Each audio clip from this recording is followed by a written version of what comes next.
boa noite. Que a paz de Jesus, nosso mestre e guia, possa envolver o coração de cada um de nós.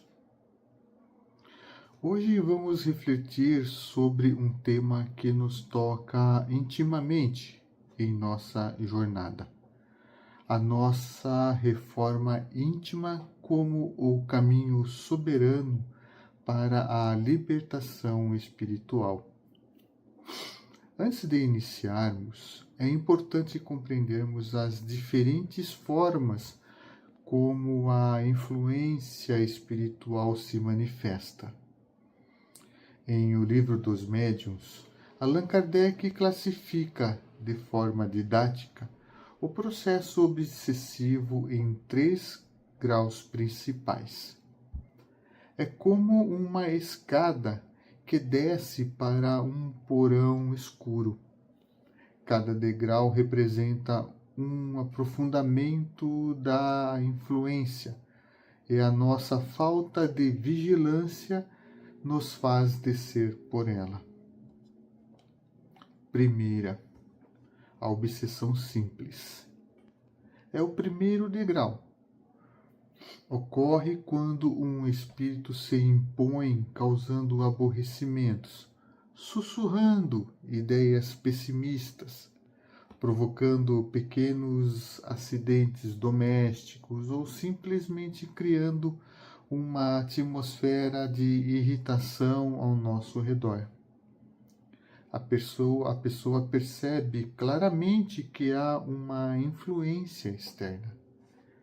É aquela intuição persistente de que algo não está certo, aquele pensamento repetitivo que sabemos não ser nosso. Aqui, a nossa vontade ainda é soberana e podemos e devemos agir. É o primeiro sinal de alerta da vida espiritual, um chamado urgente para a vigilância e a prece. O segundo ponto é a fascinação. Este é um degrau muito mais perigoso, pois é escorregadio e sedutor. O espírito não usa a força, mas a astúcia. Ele não assusta, ele elogia. Ele explora as nossas fraquezas, principalmente o orgulho e a vaidade, inspirando uma confiança cega na pessoa. O fascinado se torna incapaz de perceber o absurdo das ideias que passa a defender, pois acredita que são fruto de sua própria genialidade ou de uma conexão espiritual privilegiada. Ele não se acredita obsidiado, pelo contrário, sente-se um missionário, um porta-voz da verdade.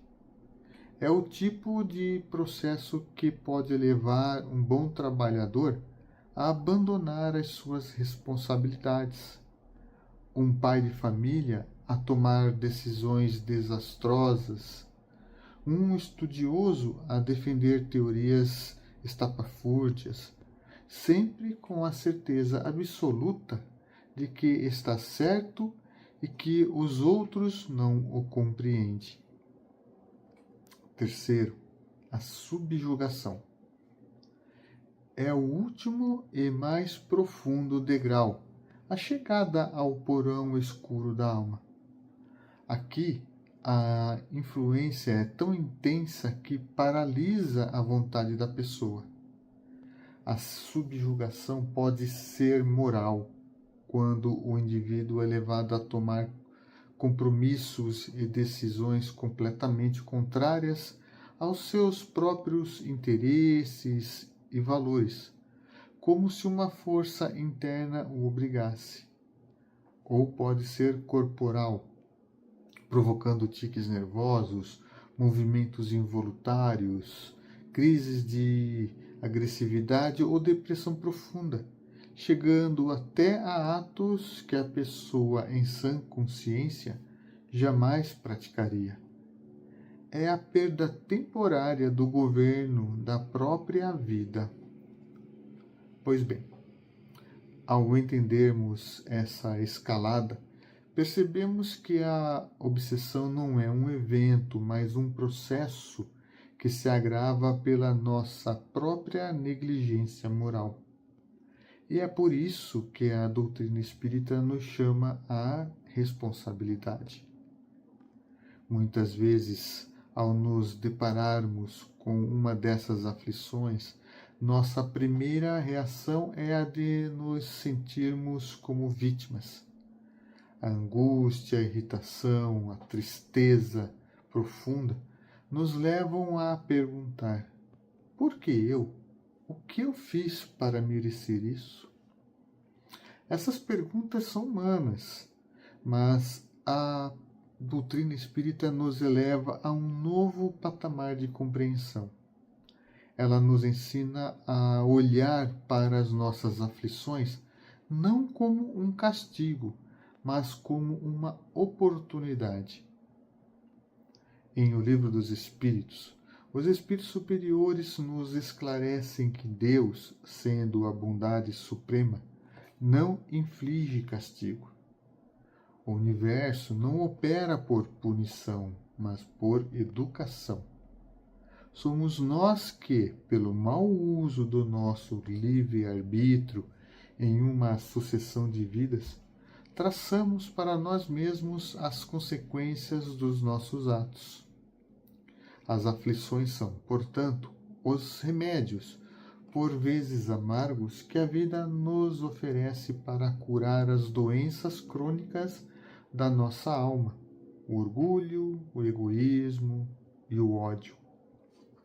Sendo assim, a obsessão deixa de ser um ataque aleatório e passa a ser vista como um reencontro doloroso, sim, mas necessário e justo, regido pela infalível lei de causa e efeito. É aqui que a advertência de Jesus, registrada no Evangelho, ganha uma dimensão extraordinária.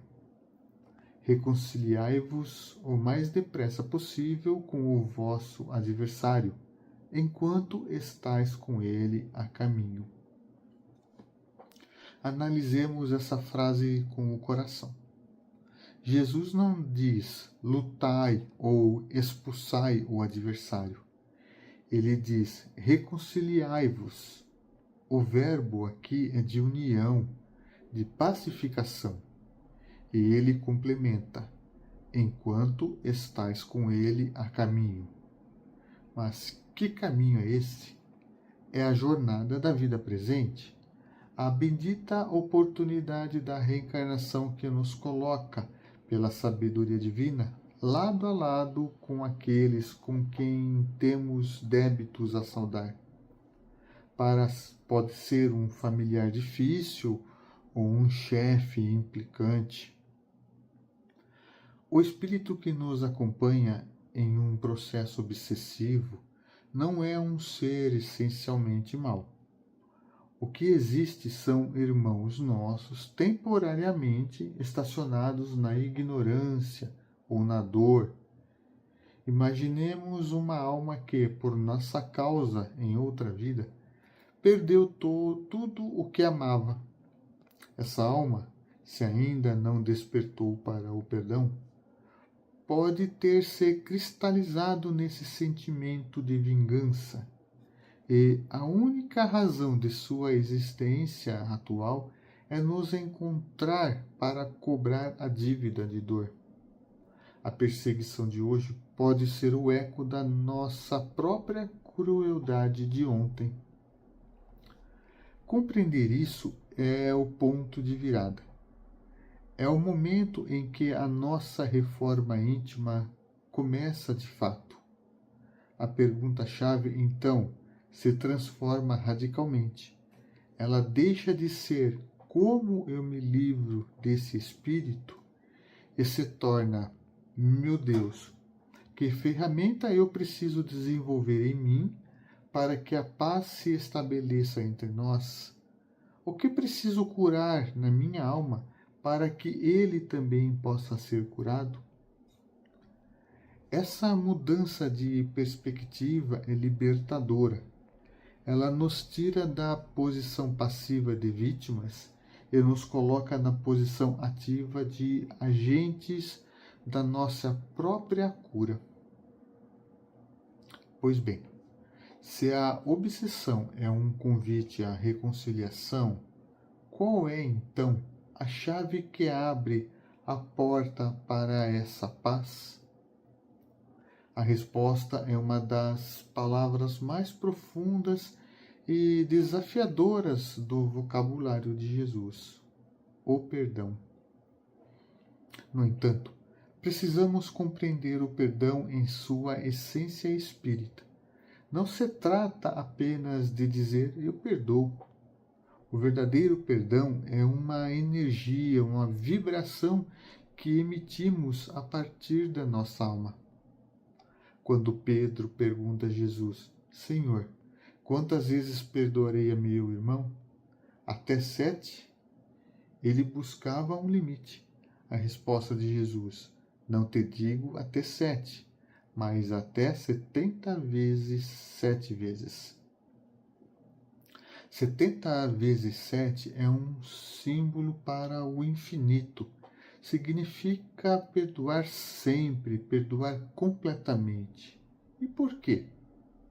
Porque perdoar aos inimigos é pedir perdão para si mesmo.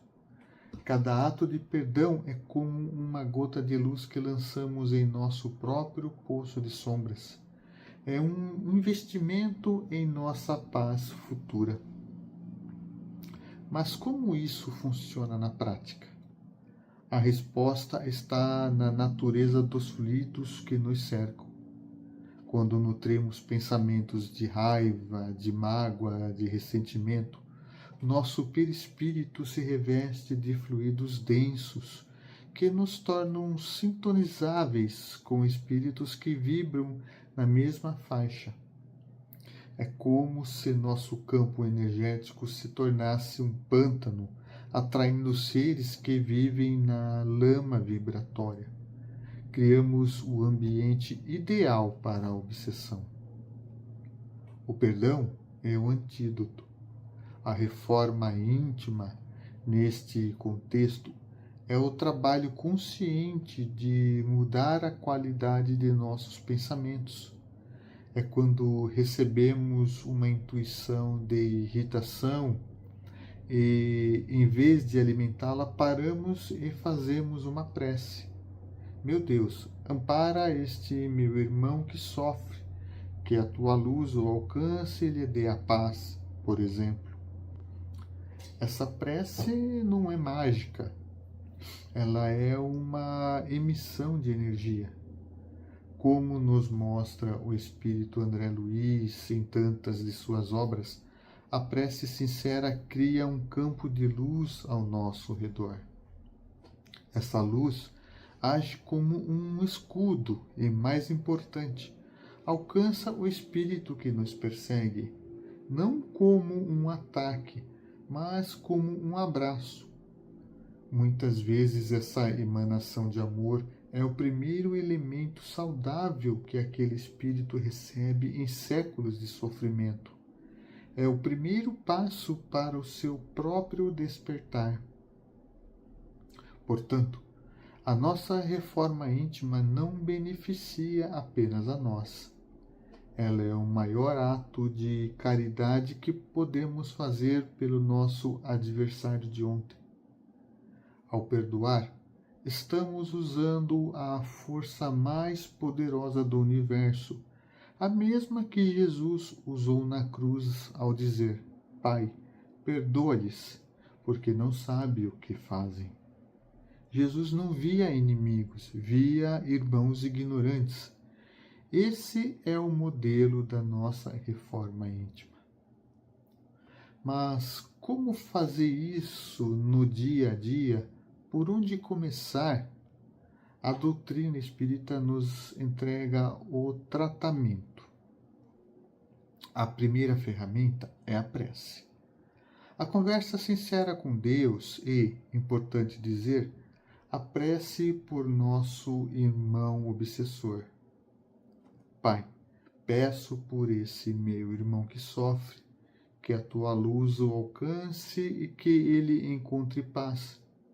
Perdoa as minhas faltas e dá-me força para perdoá-lo, por exemplo. A segunda é a instituição do Evangelho no lar. Quando abrimos o Evangelho em nossa casa, convidamos Jesus para o nosso convívio. Equipes espirituais higienizam o ambiente e nos fortalecem. A terceira ferramenta é a prática da caridade. Em o Evangelho segundo o Espiritismo, capítulo 13, lemos assim: fora da caridade não há salvação. Doar o nosso tempo, nossa atenção, nosso ouvido. Cada ato de bem gera luz que nos fortalece e, por extensão, beneficia os espíritos que nos acompanham. Finalmente, a quarta ferramenta, que é a vigilância. O orai e vigiai de Jesus. Vigiar nossos pensamentos, palavras e ações. Ao disciplinarmos o pensamento, estamos reescrevendo o nosso futuro espiritual. E é assim que a reforma íntima acontece. Não é um evento mágico, mas uma construção diária, tijolo por tijolo. Para concluir, lembremos a sublime lição de Kardec em O Evangelho segundo o Espiritismo, capítulo 10, item 8. O sacrifício que mais agrada a Deus é o do vosso ressentimento.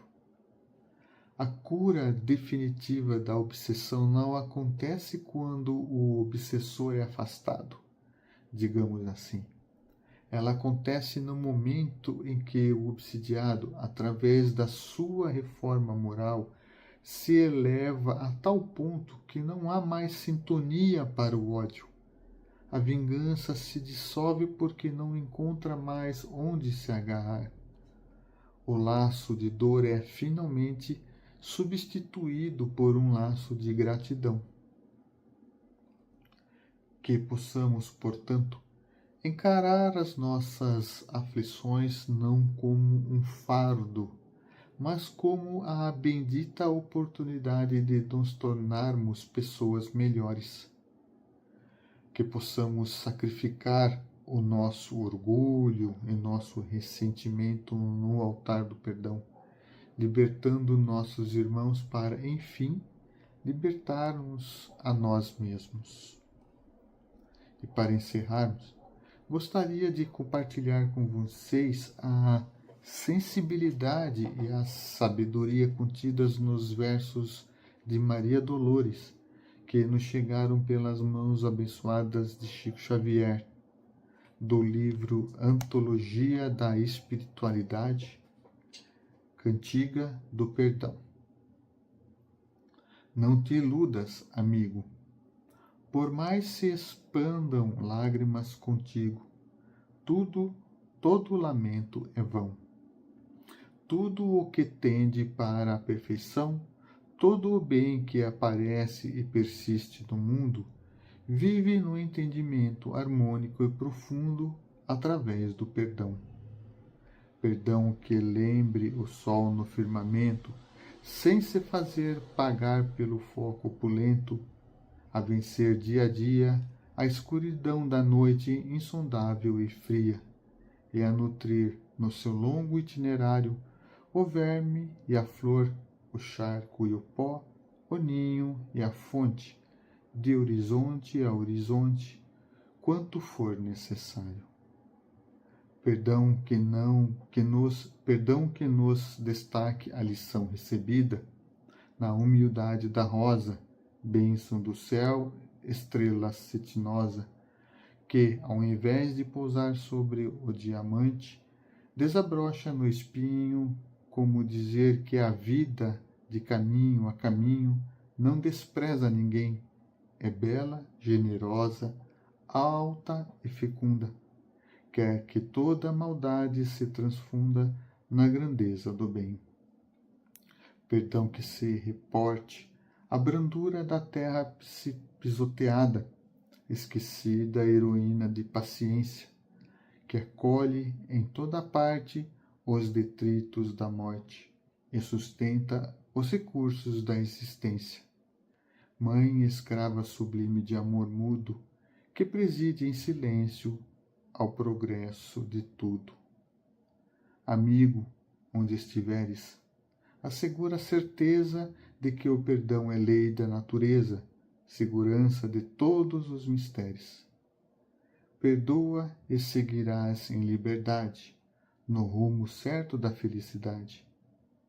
Nas menores tarefas que realizes, para lembrar sem sombra os instantes felizes na seara da luz, na qual a luz de Deus se insinua e reflete, é forçoso exercer o ensino de Jesus quando nos manda perdoar 70 vezes 7, cada ofensa que venha perturbar o nosso coração.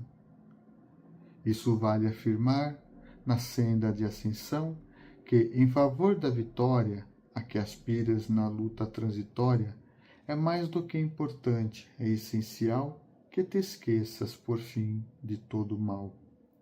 E que, em tudo, no bem a que te des, seja aqui, mais além, seja agora ou depois, Deus espera que ajudes e abençoes, compreendendo e amparando e servindo outra vez. Maria Dolores.